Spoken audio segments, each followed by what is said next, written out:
ایک بات بتائیں پیارے، اگر میں کسی کی تعریف کروں تو میری بات بھی غلط ہو سکتی ہے، اور اگر آپ کسی کی تعریف کریں تو آپ کی بات بھی غلط ہو سکتی ہے، اور اگر نبی کسی کی تعریف کریں تو کیا نبی کی بات بھی غلط ہو سکتی ہے؟ نہیں۔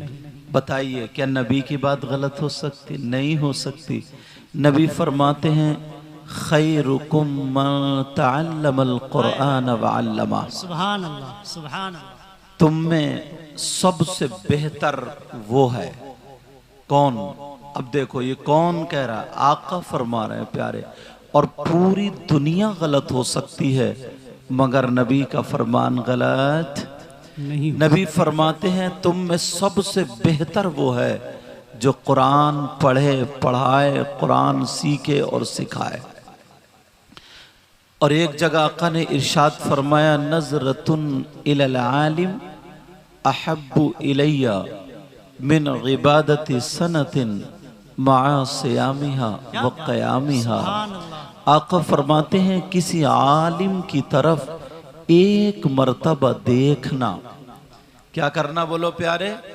ایک مرتبہ دیکھنا، خالی دیکھنا، احب الی من عبادت سنت، مجھے ایک سال کی عبادت سے زیادہ پسند ہے۔ سبحان اللہ، سبحان اللہ۔ ایک موقع پہ آقا نے ارشاد فرمایا الا ادلکم علی اشرف اہل الجنہ، قالوا یا رسول اللہ صلی اللہ تعالی علیہ وسلم بلا، قال رسول اللہ ہم علماء امتی۔ آقا نے فرمایا اے میرے جانثارو، چاہنے والو، کلمہ پڑھنے والو، پیار کرنے والو، کیا میں تمہیں ان لوگوں کے بارے میں نہ بتاؤں جو جنتیوں میں اشرف ہیں، اعلیٰ ہیں، سندر ہیں، بہتر ہیں؟ قالوا یا رسول اللہ صلی اللہ تعالی علیہ وسلم بلا، صحابہ نے عرض کیا اے اللہ کے رسول کیوں نہیں؟ ارشاد فرمائیے قال رسول اللہ ہم علماء امتی، جنتیوں میں جو اشرف ہیں، جو اعلیٰ ہیں، جو سندر ہیں، جو بہتر ہیں، وہ میری امت کے علماء ہیں۔ یہ وہ لوگ ہیں، اور ماشاءاللہ عالموں سے ہی تقریر سننا چاہیے۔ یہ بھی میں آپ کو بتا دوں، حضرت تقریر کی طبیعت خوش ہو گئی، سمجھے؟ لیکن سنو، ایک جملہ ایسا ہے، اللہ جب میں پڑھا رہا تھا، خامسہ جماعت کے بچے تھے، تو جملہ آیا تھا لا يستخف بحقهم الا منافق بین النفاق۔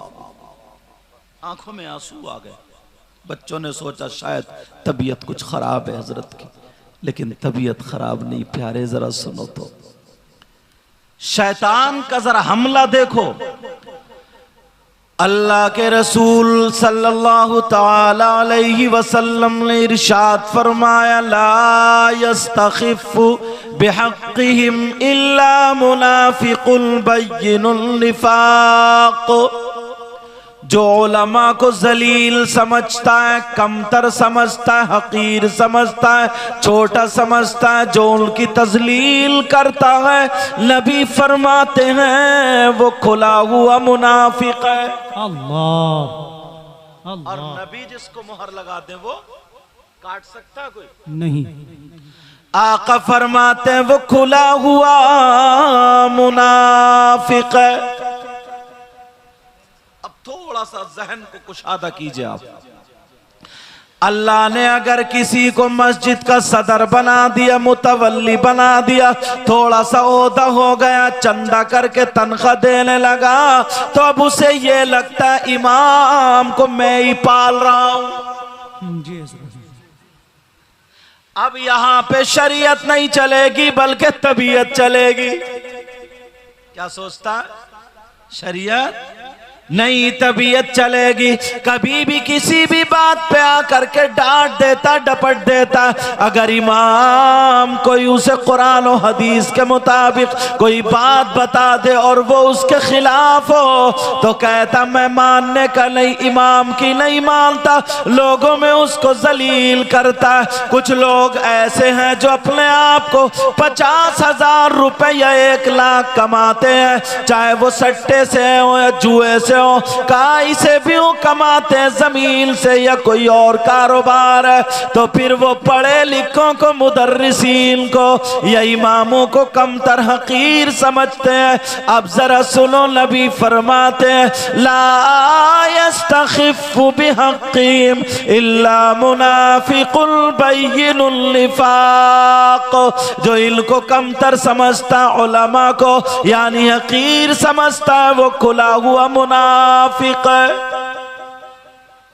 اب ذرا قرآن کی طرف آؤ، اللہ فرماتا اِنَّ الْمُنَافِقِينَ فِي الدَّرْكِ الْأَسْفَلِ مِنَ النَّارِ۔ قرآن کہتا ہے منافقین جہنم کے سب سے نیچے والے طبقے میں رہیں گے۔ کون سے طبقے میں رہیں گے بولو؟ سب سے نیچے والے۔ اور اس طبقے کا نام حاویہ ہے۔ کیا نام ہے اس طبقے کا؟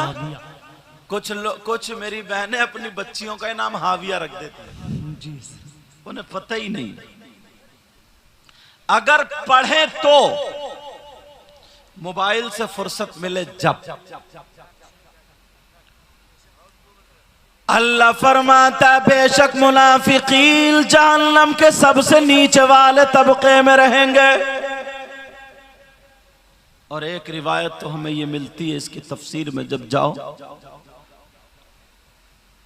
معلوم ہے وہ طبقہ کون سا ہے؟ وہ طبقہ کون؟ جہنمی آگ سے جلنے کی بنا پر ان کا جسم سڑ رہا ہوگا، ان کے جسم میں خون اور پیپ اور کچلو دونوں پڑ گئے ہوں گے۔ جب وہ بے بے کے نکل رہا ہوگا تو جس گڑھے میں جا کر کے یہ جمع ہوگا اس گڑھے کا نام حاویہ ہے۔ اللہ سمجھ، کبھی سوچا اپنے آپ کو، کبھی دیکھا اپنے آپ کو؟ بس شیطان رگوں میں دوڑ رہا ہے اور کوئی مسئلہ موبائل کے ذریعے یا کیسے ہی یاد ہو گیا، بس اب چوراہوں پر آ جاتا ہے۔ کبھی سوچا اپنے آپ کو مفتی بن بیٹھا، وہ مفتی بن بیٹھا۔ حضرت محدث کبیر کے پاس جملوں سے پتہ چلا رہے الحمدللہ، اور محدث کبیر کو دنیا جانتی۔ اس فقیر نے بھی اشرفیہ کی کچھ دنوں دال کھائی، اس کے بعد ثقافہ گیا تھا۔ اللہ تعالی ہم سب کو غرور، تکبر جیسی بیماری سے محفوظ و معمون فرمائے۔ آمین آمین اللہم آمین۔ چوراہوں پر اب مفتی بننے لگے، کوئی پتہ ہی نہیں، چوراہوں پر بیٹھا نماز پڑھ کے تو آ گیا مگر غیبت کرنے لگا، چغلی کرنے لگا، پیٹ پیچھے برائی کرنے لگا، جہاں پر دیکھو ادھر کی ادھر لگانے لگا۔ اور قرآن پڑھنے والوں، قرآن جو تمہارے گھروں میں رکھا، کوئی بھی مسلمان ایسا نہیں ہے جس کے گھر میں قرآن شریف نہ رکھا ہو، مگر 8 دن ہو جاتے ہیں اس پہ دھول چڑھتی رہتی ہے، اس کے جزدان کو کوئی نہیں کھولتا۔ پہلے لوگ پڑھا کرتے تھے، اب نہیں پڑھتے ہیں۔ موبائل کو کئی ٹائم صاف کیا جا رہا، ایسے کر رہا ادھر بھی، اور اگر یہ پرانا ہو گیا تو اس کے کپڑے، اس کا غلاف بدلوا دیتا ہے، مگر قرآن شریف کو کوئی صاف کرنے والا نہیں۔ اللہ دھول چڑھ رہی ہے۔ کبھی دیکھا قرآن شریف میں کیا ہے؟ کبھی سنا علماء کے پاس رہو تو؟ غیبت کرنے والا، چغلی کرنے والا، پیٹ کتنی برائیاں کر جاتے ہیں، ادھر سے ادھر، ادھر سے ادھر، بولے اور چلے گئے۔ اور یہ تم میں نہیں، اب ہماری جماعت میں بھی یہ بات آ گئی۔ اللہ ہم سب کی حفاظت فرمائے۔ آمین اللہ۔ اب ہمارے اندر بھی یہ بات آ گئی ہے اللہ ہم سب کی حفاظت فرمائے. مگر قرآن کی آیت سنو، پوری دنیا غلط ہو سکتی ہے مگر اللہ کا کلام غلط نہیں ہو سکتا. اللہ فرماتا ہے وَلَا يَغْتَبْ بَعْضُكُمْ بَعْضًا أَيُحِبُّ أَحَدُكُمْ أَن يَأْكُلَ لَحْمَ أَخِيهِ مَيْتًا فَكَرِهْتُمُوهُ مفہوماً اس کا ترجمہ کر رہا ہوں، توجہ سے سنو.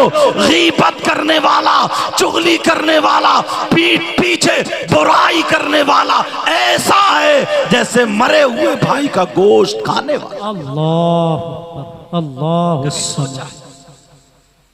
قرآن اٹھا کے دیکھتے ہو، موبائل ہاتھ میں رہتا ہے.